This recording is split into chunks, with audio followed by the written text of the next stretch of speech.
With Brexit, coronavirus, and the recent Icelandic volcanic eruption, our recent history is littered with events which have caused large-scale disruption. Today on LokadTV, we're going to discuss whether these events can truly be forecast for and what supply chain practitioners can do to limit their impact. So Johannes, perhaps you could just sort of give us a bit of an overview about what are those long-tail events that we're talking about today. So tail risks are all the sort of risks that are happening infrequently, and thus by design, you will typically, most companies don't have like a routine, to deal with this sort of risk. And yet, when you think about what is actually, killing companies, not humans, but actual economical entities made of many people, it's almost invariably tail risk. So it's something that was unexpected, and it's frequently something that took very, very significant proportion to the point where basically the company dies. Obviously, you can have in some cases, some companies that go to a very, very gradual death over multiple decades, vanishing into nothingness, but it's actually quite rare. Usually those, you end up with a phenomenon that was just happening and that just keeps happening and then happen faster and faster until, you're burst. This is what happened, for example, to Blockbuster, the video rental.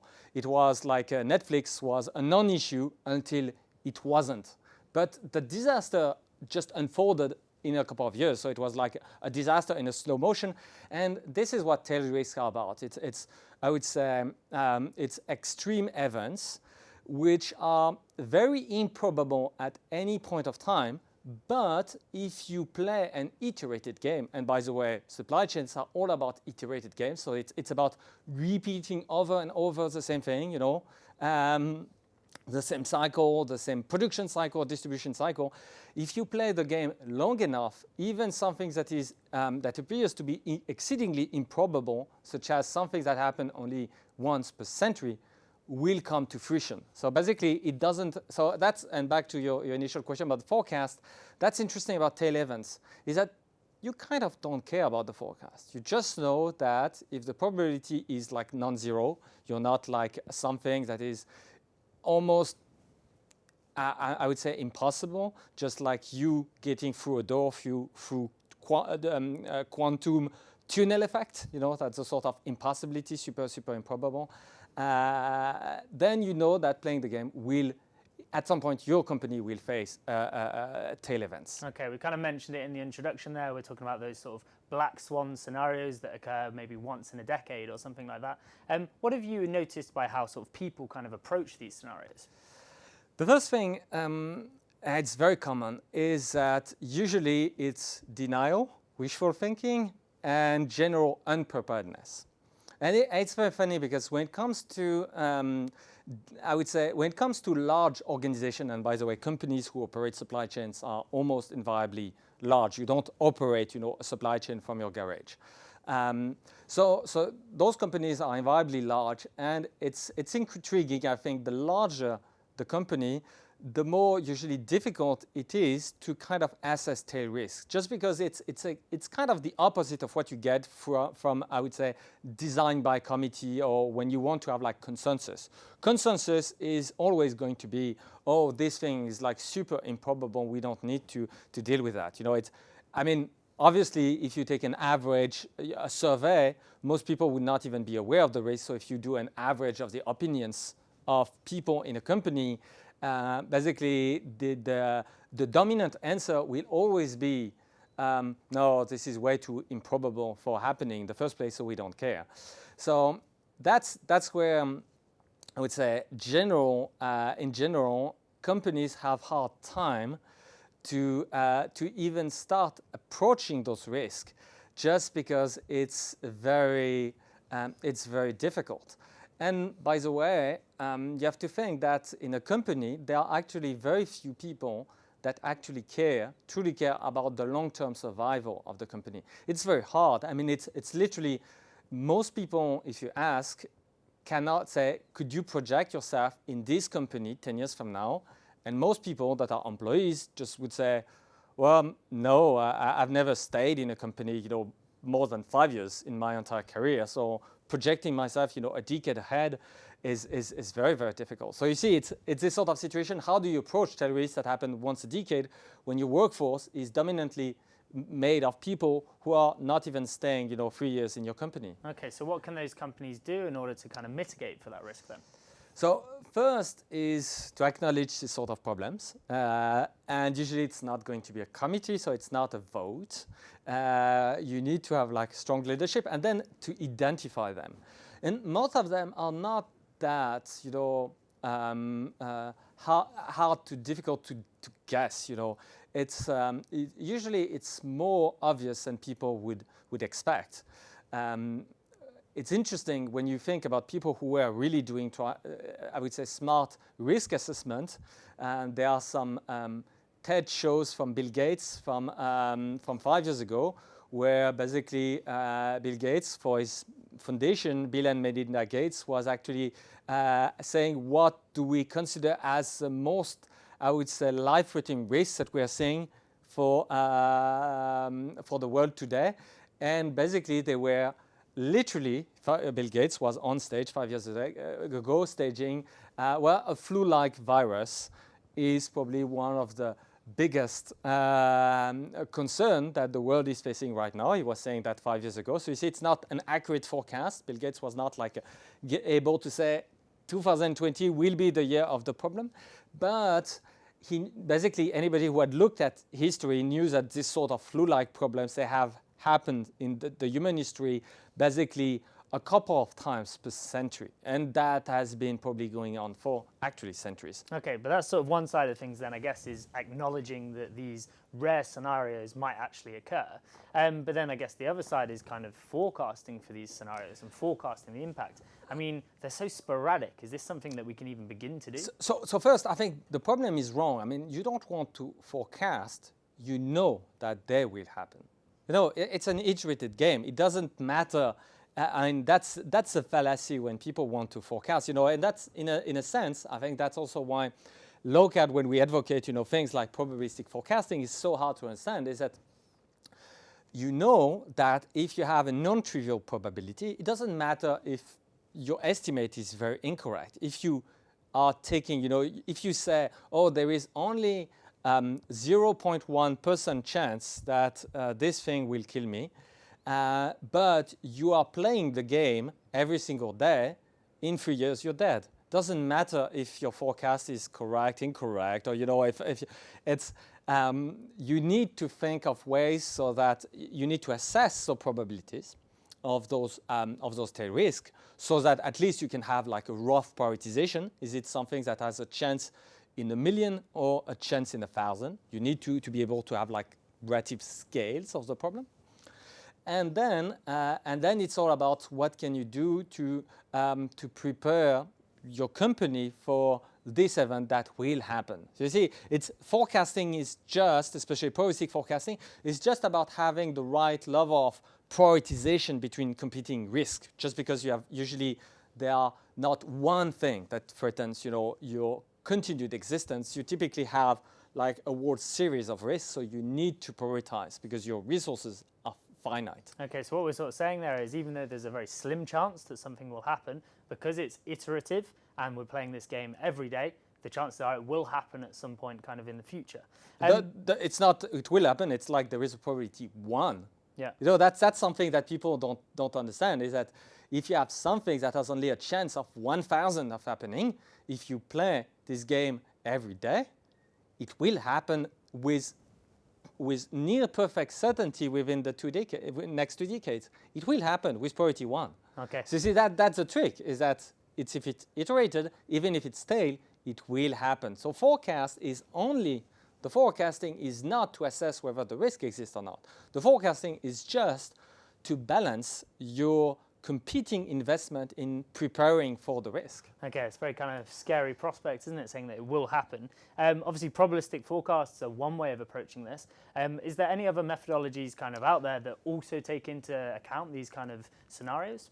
Yes, and so when people think about preparation, usually they think about, I would say, the naive approach, which is stockpiling. You know, it's very interesting, and we are seeing that in, I would say, a live display where people start to stockpile dumb things like toilet paper.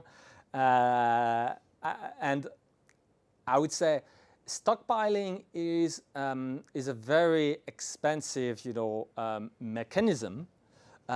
Yes, to a degree, it helps, dealing with disruption. By the way, stockpiling and basically goes completely against all the, I would say, lean Kanban approach. Zero. I would say stockless supply chain and whatever. So. But there is wisdom in that. So stockpiling is an answer to I would say a certain class of problems, but it's a very short-term answer. And the problem is that for every dollar that you can invest in stockpiles, it's typically not very lasting, because the problem is that, again, you're dealing with a problem that is going to be very infrequent.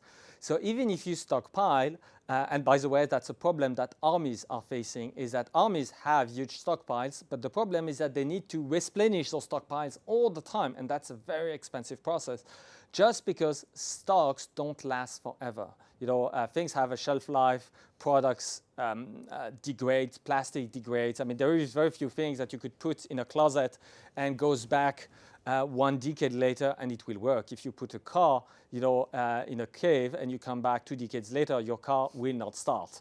You will need like extensive maintenance operation to make the thing work. Same thing, for example, for batteries or whatever. So bottom line, stockpiling is part of the answers, but there are many, many other strategies. Okay, so if stockpiling isn't a good strategy, perhaps for a supply chain practitioner that might be watching this, what is a better strategy that they could take? When I say stockpile, is that it's not very efficient or cost efficient, just because it doesn't give you many options. The problem is that you don't know in advance which one of, you might have like 50 tail risk scenarios that can, strike you down. You don't know which one. And so it's better when you want to think about preparation to think of the options that what you can do to give you more options to face many risks at once. That can be much more cost effective. Let's say, and so you have things where, for example, to have your production that is more agile, where you can very rapidly switch from one type of production to another type of production. For example, let's say hydroalcoholic, gel. Well, what do you need? You need a plastic bottle, you need a plastic pump. That's pretty much exactly the same that you need for a large variety of products that have nothing to do with, hydroalcoholic gel. You need some very basic compound like alcohols and water. Again, that's very, very basic things that are used, in a series of industries. So the question is, and if you're in this sort of industries, even if you're not producing that type of products, can you actually start producing them, almost overnight? And then that's also something very, very interesting in modern supply chains, is that frequently IT systems and software are slowing down processes. I mean, it's something over the last couple of decades, supply chains have gradually become more rigid, frequently because of software setups. It's, I mean, it's an anecdotal evidence, but I've seen that with many e-commerce. It's actually faster to move stuff from one warehouse to another physically, as opposed to reconfigure the IT system or the ERP and whatnot to be able to switch from one warehouse to another, in which case moving stuff from one warehouse to another can be done literally in 2 days. Switching from one warehouse to another with regard of the ERP takes 6 months. Agility is frequently lacking nowadays. It's not at the physical level that agility is weak. It's literally at the decision-making process, and especially when facing tail risks that start to unfold. What I see is that most companies, I mean, even when they gradually start to acknowledge that the problem is real, they are still very, very slow to actually implement anything, even when it's very, very obvious. And there are, for example, and we can get to that, there are very, very, very obvious solutions. I mean, can you guess, Kieran, what I'm thinking of? Well, so basically what we're sort of explaining here is that by having kind of a leaner, more agile supply chain, it's not about kind of forecasting when these scenarios might occur, but it's by putting yourself in a position where you're able to react quickly. That's the thing we should focus on. Yes. Moving on to probably the next kind of topic, I guess we're kind of talking now about one way of reacting is obviously by adjusting pricing and that pricing mechanism. Why is that so beneficial? So pricing mechanism, it's funny because you see when you read the mainstream press and when you see what governments are doing, they are literally enforcing price control. I mean, that has happened in France where some products that were running out of stocks, I would say the government, the immediate response for the government was to enforce price control. It did happen in California with laws against price gouging, these sort of things. And I believe that I would say it's a misguided, approach that is only going to make things worse. So prices are a very important element in order for markets to work. And I would say pricing is a signal that helps companies to redirect their efforts where basically things really need attention. So usually when people see prices skyrocket, the immediate, I would say, instinctive response would say, oh, let's put that under control and let's enforce a price control. But the problem when you do that is that you remove the incentives from the companies who, because obviously when you're facing a situation where there is a shortage, the real modern solution is not dealing with the consequence of the shortage. The real modern solution is just produce more to actually remove the shortage altogether. There is absolutely no reason whatsoever nowadays why we can't produce enough hydroalcoholic gel. It's a super simple chemical product, and the plastic container is also incredibly basic. So if we had to produce literally 1 bottle per human per day, that would not even stretch our capacity, worldwide in terms of capacity to actually produce enough plastic and alcohol. It's first. So, but the problem is that look at the problems from, imagine your producer. It means that you're facing a situation that is temporary. So it means that are you willing to invest into more machines that are probably going to last for decades? So you buy the full price of the machines right now for something that might actually evaporate, in terms of demand 3 months down the road. You don't know. So having a steeper price is a way so that you can fund and de-risk those investments for those companies. So you see, I think it's usually so, and I believe that in the current crisis with the COVID-19, where retailers have been failing, is to implement, smart pricing policy to avoid disorganization. Okay. And there are just an example would be, for example, toilet papers. What can you do about that? There are super simple ways to deal with the situation. Super simple way, you say that the first pack is at regular price, and then for the but you need to have your loyalty card, and then if you present your loyalty card, you have a discount on the first one, and then the second one is like, instead of being like €2 per pack, you go to €20, and then suddenly people cannot rush anymore and just buy with €200 the equivalent of 4 months or 6 months of regular consumption for a regular individual. So this is basically an example of stopping people from stockpiling by using those kind of loyalty cards. What do you reckon the customer response would be to people actually limiting what they could actually buy? We're almost heading towards kind of a Soviet state kind of example. The problem, obviously my advice would be it's very reasonable in this sort of situation for people, especially people who have families, kids and whatnot, to stockpile a little bit. It's reasonable. Obviously, I don't think that stockpiling for the next 6 months is an ethical response. You are creating large problem for the rest of us. Nonetheless, I think it's very important with tail risk. It's very important to avoid working on wishful thinking. So you cannot have a plan that relies on the fact that everybody is going to be honest. That's not how the world works. Whenever you want to do something, you need to expect, it's humans that we are talking about, that you will have adversarial behaviors. So people forget about that. It's not that all humans are bad or all humans are, no. The statistical reality of societies, and pretty much all societies actually, is that the overwhelming majority of people are honest. If otherwise, if you had more than, let's say, a tiny few fraction of a percent of the people who are murderers, societies would collapse. The level of violence would be unbearable. So actually, the vast majority of people are very honest and very disciplined and actually acting for the good of their neighbors and everything. You kind of spoke about pricing being one of those potential solutions to these I think it's the most obvious short-term solution, and it's very desirable. So what are some of the maybe other less obvious solutions that could be beneficial in these scenarios?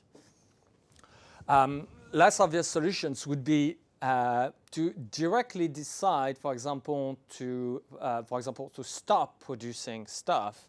And when you see that there will be like a drop of demand. For example, let's say I am a company that is producing plastic for plastic bottles, plastic containers, and I can use that for shampoo and for hydroalcoholic gel.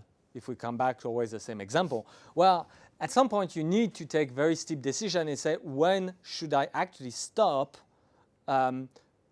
producing shampoo and just say, I'm going to use the same plastic bottle and just instead of putting shampoo, I'm going to put hydroalcoholic gel in that. Yes, it's not going to be perfect. It's going to be it's not exactly the right container, but kind of work, So that's the sort of things where you need to be relatively imaginative, and you need to think about ways where you can potentially redirect, production to things that matters most. And again, it boils down to, supply chain agility, and frequently nowadays, I would say, is software agility, because all those things, the problem is very frequently not at the physical level, but literally at the organizational level. Okay, we'll start sort of concluding a bit today. Is our main kind of lesson about tail risk is that it is a scenario that is inevitably going to occur, and the main way we can kind of protect ourselves is by being flexible and responsive as possible in our supply chains? Yes, and again, shameless plug, but I think it makes sense. That's typically sort of situations where when it comes to, I would say, disaster mitigation, the fact that having like programmatic capabilities to implement rapidly, I would say, approximately correct strategies really matters a lot. I mean, if you have, if your ERP is rigidly, geared toward safety stock policies that takes forever to update, or ABC analysis that is going to be completely meaningless because your ABC classes obviously are the past. They reflect what has happened, over the last 12 months or whatever. So those sort of tools are just completely unsuited to deliver any kind of fast response. So you need to have like programmatic expressiveness. And by the way, Lokad, the sort of things that we have been building for years is systems that let companies, to the extent where they can still do something, roll aggressively, I would say, non-standard, non-mainstream plans that can potentially within hours entirely revisit entire strategies. That's also why if you go to the 5 pillars of what Lokad has is forecast all possible futures, look at all possible decisions, and prioritize everything in terms of dollars or dollars or euros of error. And that the 4th pillar is you need to robotize everything so that you can recompute everything in 1 hour. You see, implicitly, and that was not implicitly, I mean, that was really something that was part of the way I was looking at supply chain, is that the reason why you want to be able to recompute, reprocess, re-optimize everything in 1 hour is that if you have something that is a big disruption taking place in your supply chain, you need to have the tools that can, roll out a completely revised strategy, even if it's, fairly approximate, literally within hours. Nowadays, what I see is that most companies are, I would say, light years away from these sort of things, and thus, whenever they are facing, I would say, an existential disruption, it can be, a super big one like COVID-19, but sometimes it's actually something that is more local. I mean, for the company, it's still very existential because it can lead to its own bankruptcy. So it's a massive threat. But frequently, they are really lacking even basic response tools, and everybody falls back to things like Excel, which are very, very crude when you want to execute with a certain degree of reliability things rapidly and at scale. Okay, we're going to have to wrap it up there and probably go and join those queues in the supermarkets that haven't quite implemented a pricing strategies yet. Yeah. So that's everything for this week. Thanks very much for tuning in. We'll hopefully see you next time, but bye for now.